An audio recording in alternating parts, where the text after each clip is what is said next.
ከብልባላ ሰቆጣ ያለንን መንገድ በተመለከተ ነው። ከተጀመረ 10 ዓመቱ ነው። 2008 ተጀመረ፣ ይሄ 2018 ደርሰናል። የተጀመረን መንገድ ማስጨረስ ያቃተን ተቆራርጦ መስራት ያቃተን ምንድነው ምክንያቱ? ሆስፒታሉ ጋር ተያይዞ ሆስፒታላችን ሲቲ ስካን የለውም። በሲቲ ስካን እጥረት ምክንያት የኛ አካባቢ ሰው ይሄንን አገልግሎት ለማግኘት ላልተፈለገ ወጪ አሁንም እየተዳረገ ሌላ ቦታ ነው የሄደ ሕክምናውን አገልግሎቱን የሚያገኘው። መንገድ ማጣት ያለበት ህዝብ ነው ወይ?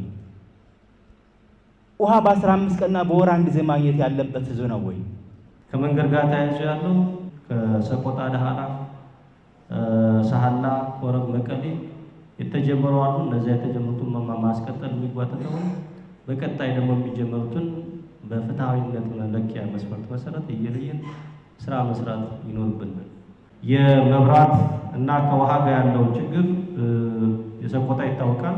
የኤሌክትሪኮ ሜካኒካል ስራውን ከፌዴራል ውሃና ኢነርጂ ሚኒስቴር ተነጋግረን በፍጥነት እንመልሳለን። ከጢስ እሳት ጋር ያለው ስራ ግን ያለቀ መሆኑን መረጃ እንድትወስዱልን ነው መስጠት የፈለኩት።